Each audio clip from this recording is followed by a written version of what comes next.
The rain hammered Chicago's streets like it was trying to drown the city, and I was soaked to the bone, dragging Noah's half-conscious weight up 3 flights of stairs. He was mumbling something about tequila and bad decisions, his arms slung over my shoulder, his breath warm against my neck. By the time I got him onto my couch, my heart was pounding. Not just from the effort, but from the way his hand lingered on my arm, like he didn't want to let go. I'm Elliot Harper, 28, a graphic designer who's spent too many nights sketching dreams I'm too scared to chase. My loft in Wicker Park is my sanctuary. Exposed brick, mismatched furniture, and a view of the skyline that makes me feel like I'm part of something bigger. Noah Callahan, 29, is my oldest friend, a construction foreman with a laugh that fills rooms and a life that's always seemed so straight. We grew up together in Evanston, shared secrets under the stars, but I never told him mine. Not until that night.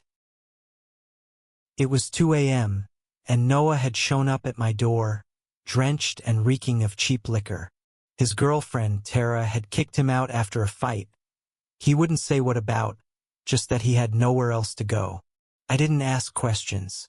I just handed him a towel and pointed to the couch.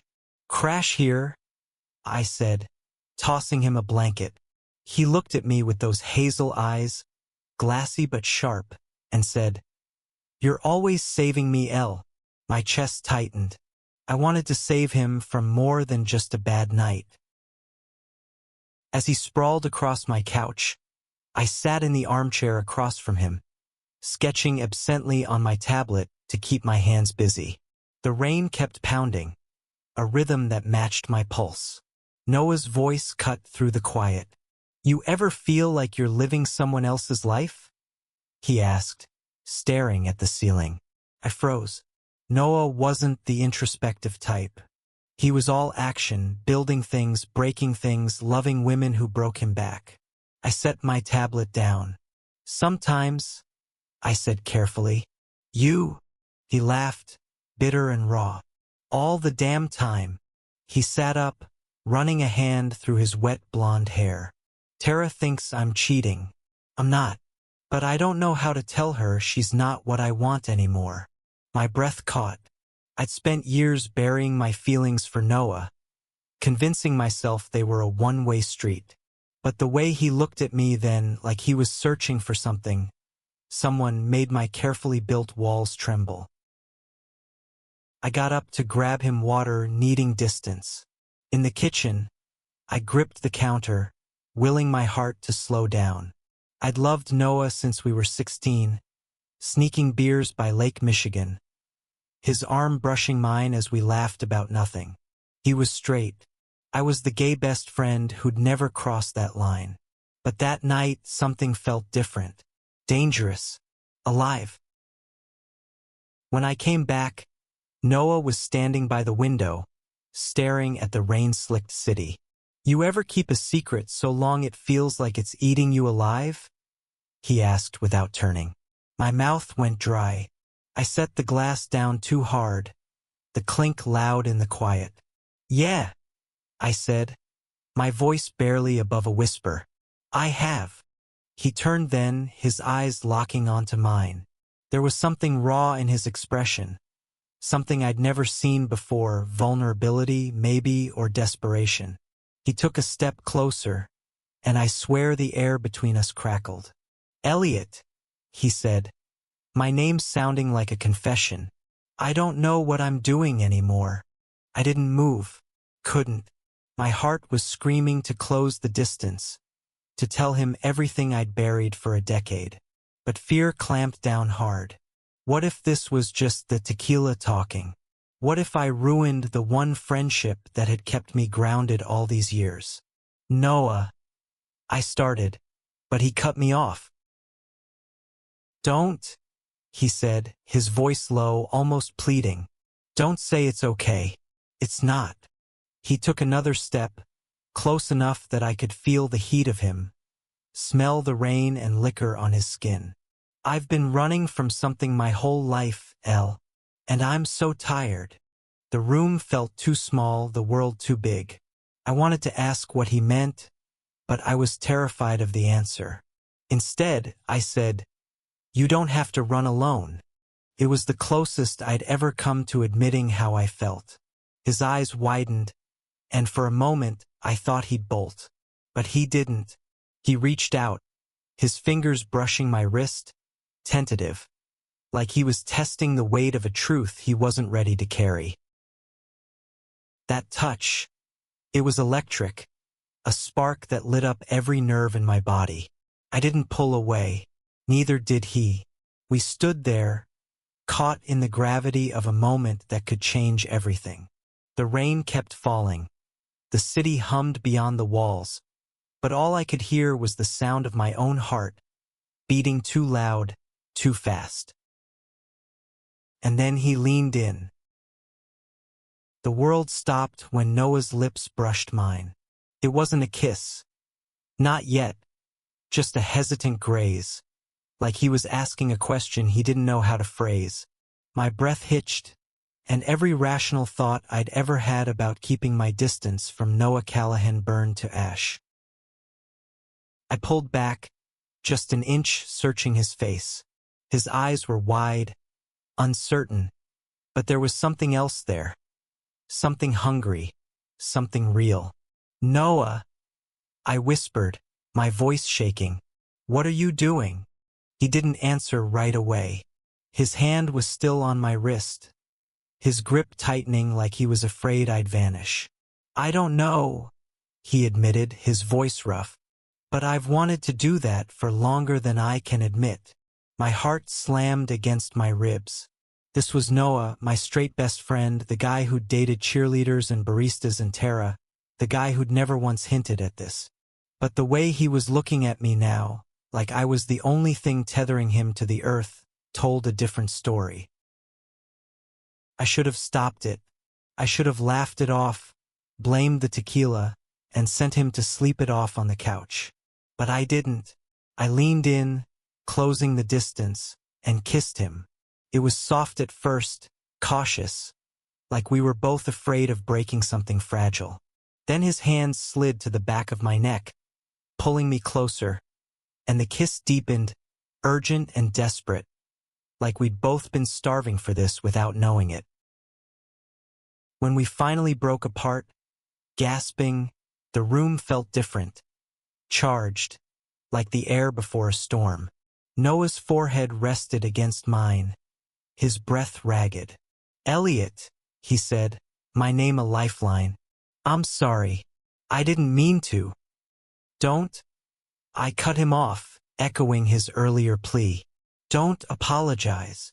I stepped back, needing space to think, to breathe. My mind was a riot of questions. Was this real? Was he just drunk and lonely? Or had he been hiding the same secret I had all these years? I turned away, running a hand through my hair. "You're drunk, Noah. You don't know what you're saying." "I'm not that drunk," he said, his voice sharp. He grabbed my arm, turning me to face him. "Don't do that. Don't pretend this is nothing." His eyes were pleading now, and it broke something in me. I'd spent so long convincing myself Noah was untouchable, unreachable. But here he was, standing in my loft, tearing down every wall I'd built. "Okay," I said, my voice barely audible. "Then tell me what this is." He opened his mouth, then closed it, like the words were too heavy to speak. Instead, he pulled me into a hug, his arms wrapping around me like he was afraid I'd slip away. I let myself sink into it, my cheek against his shoulder, his heartbeat loud against my chest. For the first time in years, I felt like I wasn't carrying my secret alone. We didn't talk much after that. I gave him a spare t-shirt and sweats, and he crashed on the couch, his eyes never leaving me as I turned off the lights. I lay awake in my bed, staring at the ceiling, replaying that kiss, his words, the weight of his touch. Sleep didn't come. The rain had stopped, but the storm inside me was just beginning. The next morning, Noah was quiet, nursing a hangover with black coffee at my kitchen table. I didn't push him to talk. I didn't know how to. Instead, I made eggs, the silence between us heavy but not uncomfortable. "Thanks for letting me crash," he said finally, his voice low. "And for everything else." I nodded, my throat tight. "Anytime." He left around noon, promising to call later. I didn't hold my breath. Noah wasn't the type to process feelings out loud. But as the door closed behind him, I felt the weight of what had happened settle into my bones. Something had shifted, and there was no going back. Over the next few days, life tried to return to normal. I worked on freelance projects, met clients at coffee shops, sketched late into the night. But Noah was everywhere. In the way my pencil traced the curve of a jawline, in the quiet moments when I'd catch myself smiling at nothing.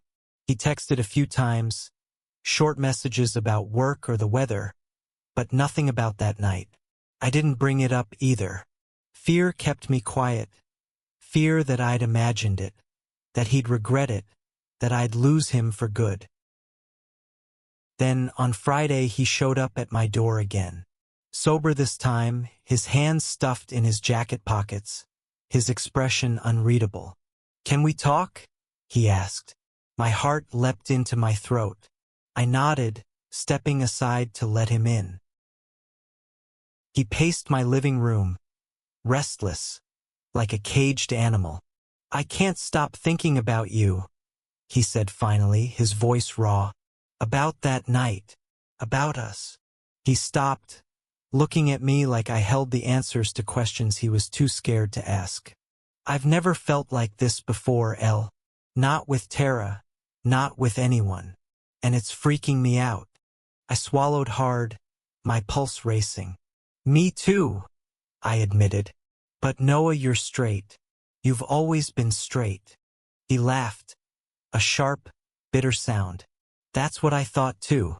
But then I kissed you, and it felt like I was finally being honest with myself." He took a step closer, his eyes searching mine. "I don't know what I am, Elliot, but I know I want you." Those words, "I know I want you," hung in the air like a melody I'd been waiting my whole life to hear. Noah stood there, inches from me, his hazel eyes burning with a mix of fear and certainty. I wanted to reach for him, to pull him close and never let go, but doubt clawed at me. This was Noah, the guy who'd spent years chasing women, building a life that didn't include me. Not like this. What if this was just a moment, a fleeting spark that would burn out and leave us both in ashes? "Noah," I said, my voice unsteady, "you can't just say that and expect me to know what to do with it." I stepped back, needing space to breathe. "You've got a life. Tara, your job, your whole everything. This isn't simple." He flinched like I'd struck him. "You think I don't know that?" His voice cracked, and he ran a hand through his hair, pacing again. "Tara and I are done, Elle. We were done before I even showed up here that night. But this thing with you, it's not just some drunken mistake. It's real, and it's terrifying." I wanted to believe him. God, I wanted to, but I'd spent too many years protecting myself, burying my feelings for him under layers of friendship and denial. "What happens when you wake up tomorrow and decide this isn't what you want?" I asked, my voice barely above a whisper. "I can't lose you, Noah. Not as a friend. Not as anything." He stopped pacing, his eyes locking onto mine. "You won't lose me," he said, his voice fierce. "I'm not going anywhere." He closed the distance between us, his hands cupping my face, gentle but firm. "I don't have all the answers, Elle. I don't know what I'm supposed to be, straight, bi, whatever. But I know I've never felt more alive than when I'm with you." My resolve crumbled. I leaned into his touch, my hands finding his waist, anchoring myself to him. "Okay," I whispered, "Okay." This time, when we kissed, it wasn't hesitant or uncertain. It was a collision, raw, hungry, full of everything we'd both been holding back. His hands slid into my hair, my fingers dug into his shirt, and the world outside my loft ceased to exist. It was just us, tangled in a moment that felt like it could last forever. But forever is a dangerous word. The next few weeks were a blur of stolen moments and quiet confessions. Noah would come over after work, his tool belt still slung low on his hips, and we'd talk for hours about his doubts, my fears, the way the world seemed to shift every time we touched. He was still figuring himself out, wrestling with a lifetime of assumptions about who he was supposed to be. I was patient, or at least I tried to be. But every time he left, a part of me braced for the moment he'd pull away for good.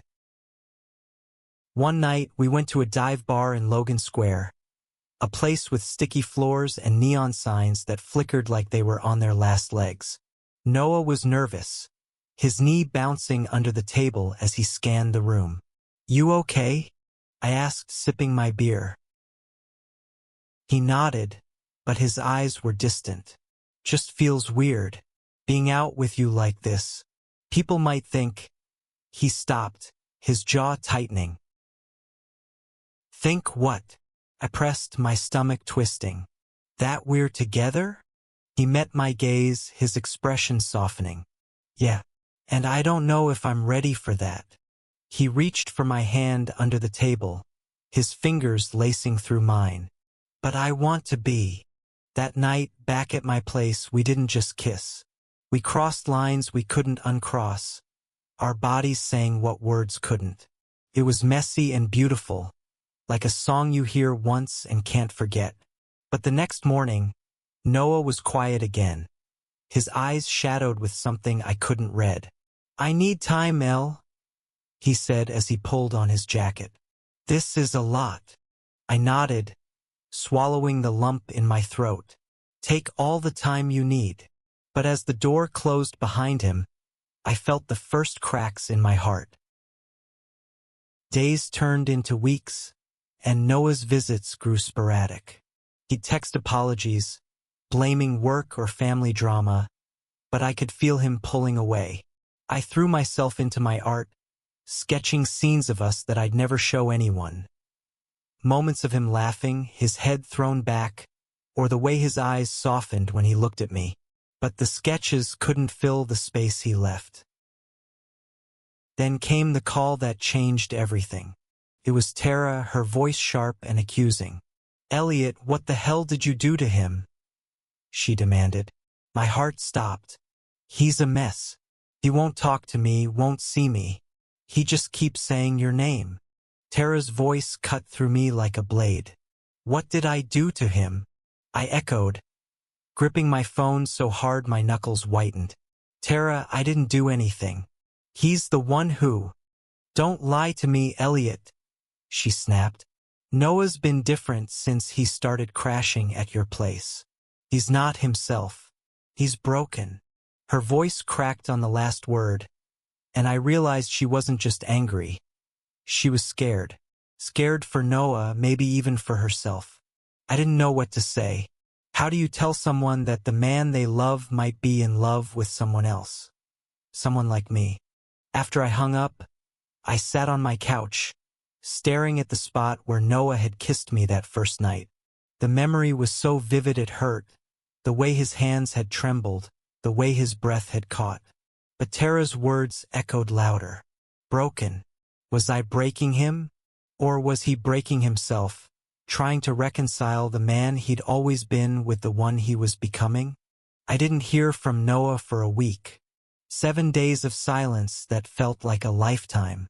I stopped sketching, stopped answering client emails. My loft, once a sanctuary, felt like a cage.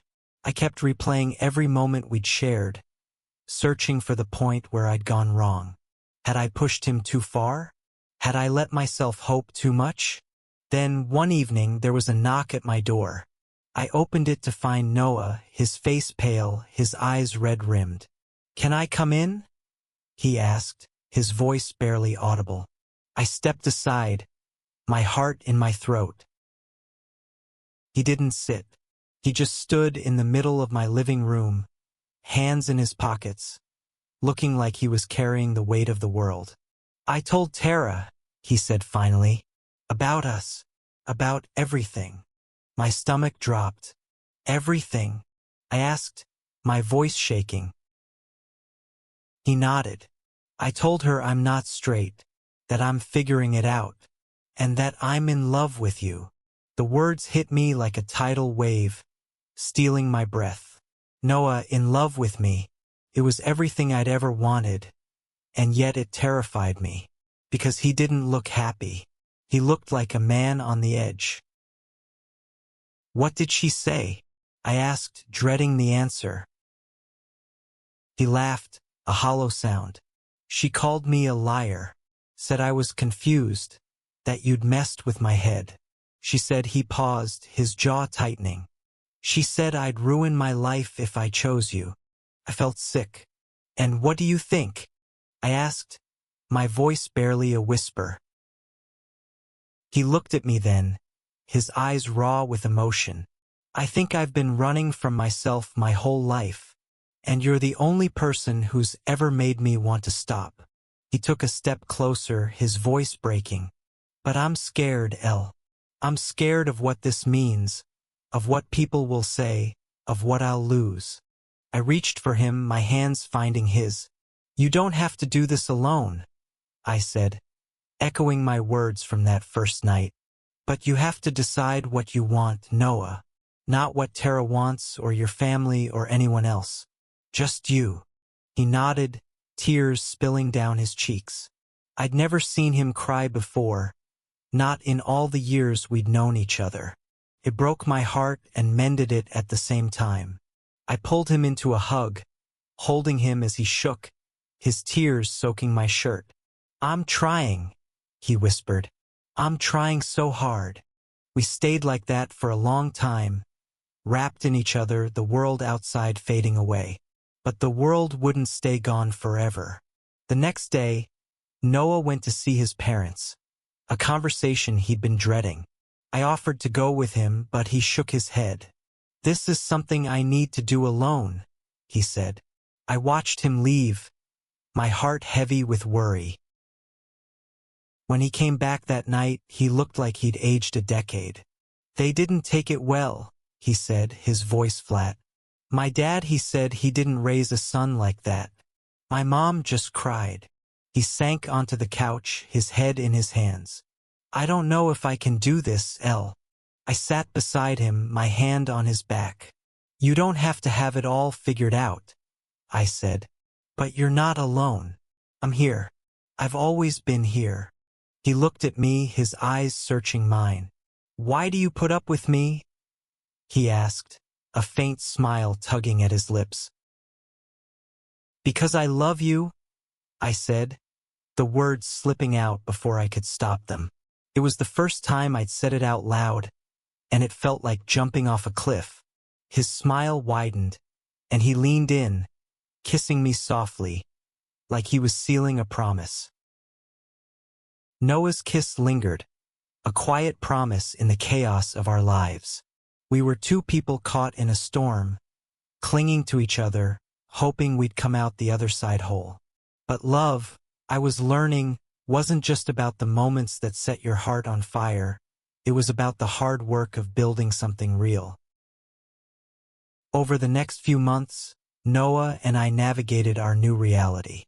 He moved out of the apartment he'd shared with Tara, renting a small studio in Pilsen. He didn't talk much about his parents, but I could see the weight of their rejection in the way his shoulders slumped, the way his laughter didn't quite reach his eyes. I tried to be his anchor, but some days I felt like I was drowning too. We went on dates, real ones, not just late-night talks in my loft. We walked along the Chicago River, shared greasy burgers at a diner in Uptown, watched indie films at the Music Box Theater. Every touch, every glance, felt like a victory, a step toward something neither of us had dared to dream. But there were shadows too. Noah flinched when people stared too long, and I saw the doubt creep into his eyes when he thought I wasn't looking. One night, we were at a queer bar in Boys Town, a place I'd been to 100 times but was new to Noah.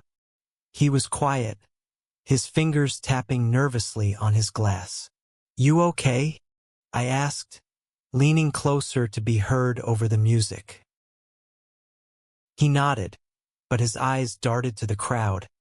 Men holding hands, women laughing together, a world he was still learning to navigate. "It's just a lot," he said. "I keep waiting for someone to call me out, to say I don't belong here." I took his hand, squeezing it. "You belong wherever you want to be," I said. "With me, with them, with yourself. You get to decide that, Noah." He smiled, a real one this time, and kissed me right there in the middle of the bar. It wasn't a grand gesture, but it felt like one. A few people cheered, and Noah laughed, his face flushing. For the first time, I saw him let go of the fear, even if just for a moment. But life doesn't let you stay in those moments forever. A week later, Noah got a call from his younger brother, Liam, who'd always looked up to him. Liam wanted to meet, to talk about family stuff. Noah was nervous but hopeful. Maybe Liam would be the bridge to his parents. We met him at a coffee shop in Andersonville, a neutral space with warm lighting and the smell of fresh pastries. Liam was 24, a law student with Noah's hazel eyes but none of his guardedness. He hugged Noah tightly, then turned to me, his smile hesitant but kind. "So, you're the guy who's got my brother all twisted up," he said, no malice in his tone. Noah laughed, but it was strained. "Yeah, that's Elliot." The conversation started light: school, work, the usual. But then Liam leaned forward, his voice low. "Mom and Dad are struggling, Noah. They don't get it. But I do. And I'm happy for you." Noah's eyes welled up, and he looked away, blinking hard. Liam reached for his hand. "You're still my brother. That's never gonna change." That night, Noah stayed over and we talked until dawn. He told me about growing up in a house where feelings were buried, where being different wasn't an option.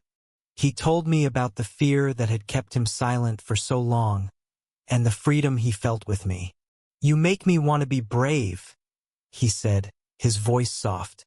"I don't know if I'm there yet, but I'm trying." I kissed him, my heart full. "You're braver than you think," I said. Months later, we stood together at a pride event in Grant Park, surrounded by rainbow flags and laughter. Noah was nervous, his hand tight in mine, but he didn't pull away. We danced to a pop song I didn't know, our bodies close, the city skyline glittering behind us. It wasn't perfect. His parents still hadn't come around, and we both carried scars from the journey. But it was ours. That night, back in my loft, Noah pulled out a small notebook. "I wrote something for you," he said, his voice shy. He handed it to me and I read the words he'd scrawled. "To Elliot, who showed me I could be more than I was told to be. I love you." I looked up, tears in my eyes. "I love you too," I said, and we kissed, the weight of the past falling away. We weren't just a moment anymore. We were a beginning.